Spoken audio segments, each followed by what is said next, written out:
And that's so true. And when you anchor yourself in that identity, it kind of makes me think about what you were saying in the book about you start with the soul and you end with the sale, right? And when we see these cultural icons, whether it be Jay-Z or when you're talking about Kanye, who also had an impact on clothing in a lot of ways, because he talked about the pink polo, no one was doing that. They were telling me get the next jersey. And he also did a lot in that side of culture and changing it up too. But I do want to kind of get into your book about that specifically, like the soul part. Why do so many people get that part wrong? For long, we have been conditioned, taught, even in school, that when we go to market as marketers or as brands, we have to sort of signal the value propositions. My razor sharper, my battery lasts longer, my car goes faster, my shampoo will give you more body, whatever that means.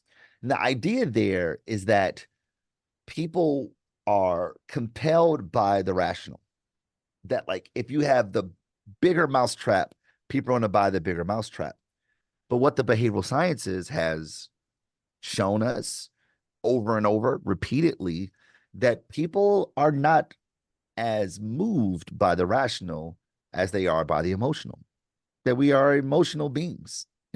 Steve Jobs once said that you don't convince people by rationality, you convince them by their passions, by what they believe, by what they feel, feelings.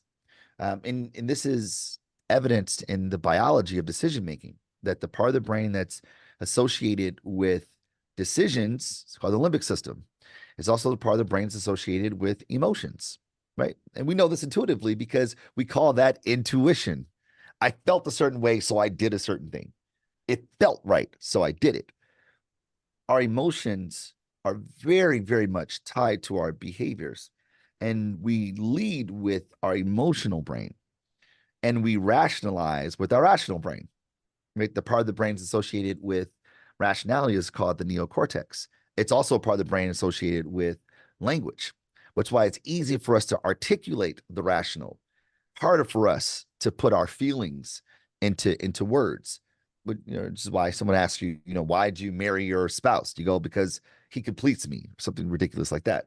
We say those things because it's hard for us to put into words what we feel. And since we don't have the words to articulate what we feel, we tend to articulate the rational.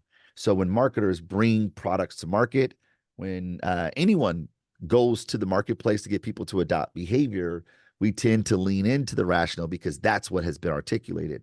But what actually drives our behavior is what we feel. Therefore, if we want to get people to move, we should start with the soul and end with the sale, as CC Chapman puts it. Start with the emotional brain, then end with the rational brain, end with the justifying value propositions, but start with the emotive emotions. Yeah, I think it was kind of similar to like what Benjamin Franklin said. I might be saying it a little off, but he basically said if you want to persuade, appeal to interest, not to reason, or something like that. It's kind of in that area. But I think when you say that, kind of makes me think of even like those bigger campaigns, like with Steve Jobs, where he talks about think different. That was a whole brand shift. Do you think even now with social media and all the things that are going on today? Do you think how do you I guess I know on the bigger scale, like big brands can obviously do those massive marketing campaigns, but even on a smaller level, how do you think brands should think about doing those campaigns where you have to incorporate social media and where people are at currently and where they Sure. congregate? How do you think about that? Well, I think what we're talking about here is the underlying physics of humanity. It's consistent in humanity. And these underlying physics are present and real despite the context. Whether you're a big brand like Nike or you're a small brand like Nike once was, whether you're a big brand like Apple or a small brand like Apple once was. The thing is, every brand, every artist, every company, every entity starts off with zero fans, with zero customers, zero revenue, zero subscribers, zero likes. Everyone starts off at zero. The idea here is that the same things that drive the business when you're at zero with regards to influencing behavior are the same underlying physics that drive behavior when you're at a million followers or fans or consumers. When Steve Jobs introduced the idea of think different, Apple was getting kicked in the teeth. They were struggling, right? Steve Jobs had unceremoniously been removed from Apple. We started his company Next. They brought in John Scully, or John Scully was actually running the business while Steve was with him. They were partners.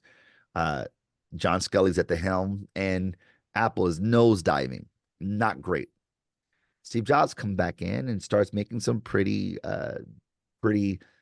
radical decisions with regards to personnel, with regards to focus. And he introduces this idea of think different through the lens of Nike, actually. He says Nike is the best marketer on the planet. Why is that?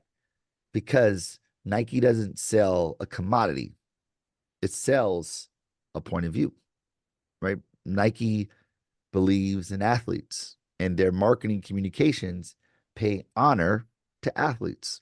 They put them on a pedestal. Say, well, if we believe in, the products we make are all about challenging convention, subverting the orthodoxy, then we should pay homage to the best orthodoxy shifters, the best status quo breakers, uh, uh, the best subverters of the of conventions. So that campaign, Think Different, it highlighted and featured the biggest rule breakers, from Muhammad Ali to Jim Henson to Amelia Earhart to Martin Luther King to Pablo Picasso, all these people that challenged orthodoxy, Mahatma Gandhi, who challenged orthodoxy because these people were demonstrative personifications of what the Apple brand believes. Apple wasn't winning at the time.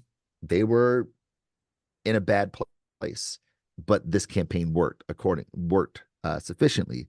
When Nike was winning, this approach worked sufficiently. Take a brand that was nothing just 5 years ago, Liquid Death, started in 2019, nothing, but they too abide by this idea of start with the soul and with the sail. Liquid Death doesn't talk about the pH balance of its water or the alkaline levels of its water or how much electrolytes it has, which is ridiculous. Instead, they talk about a point of view, death to plastic. That's what they believe. Mitigating the amount of plastic that's produced, which is destroying the world. Yeah, Right. it's here's to the crazy ones, right? And he talks about like marketing is about values, right? Because you're not gonna really get in a noisy world like this, you're not gonna get people to remember much of anything about you. So you gotta be really intact. I mean, really specific about what you want people to know about your brand. So I think when you said that, I remember that speech and all the things that, because I think Steve Jobs did that conversation just at like he was talking in front of a college and he was just like explaining how I'm about to do this new campaign. I don't know how it's gonna work, but these are the things that I value most. Yeah, he was debuting it to his leadership, to Yep. to the Apple team. Said, "Hey, this is what we're doing. Here's the new campaign," and Yep. he preached the gospel. We believe in challenging conventional wisdoms. The same thing that Apple had told us in 1984 when he told us in 1984 is going to be like 1984. Right? These things are all demonstrated in the way in which Apple goes to market, right? Based on the way it sees the world, which is really powerful. Yeah, so a little bit, kind of talking a little bit more about your book. Like, how can brands kind of walk that tightrope between like being authentic when it comes to these creative, cultural moments? Like, even if it's like, okay, we want to bring in "They Not Like Us" from Kendrick. Like, how do they do that in a way that's unique without kind of sounding like, appropriating it for commercial game and in the sense of like it just sounds like they're jumping on trends for the sake of it. Well, brands have to know what they believe. It starts with who you are. As Lauren Hill said, how you going to win if you ain't right within?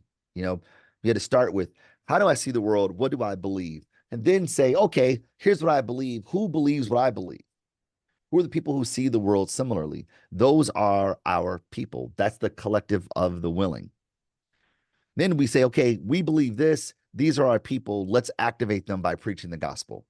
And those people, they consume not because of you, they consume because of them.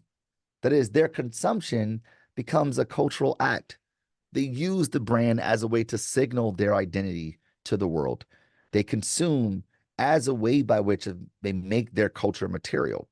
because what your brand means in their minds, what it signifies in their minds, is a byproduct of how they see the world. Go back to your original question: what's happening in the world of culture that is exciting to me from a marketing perspective?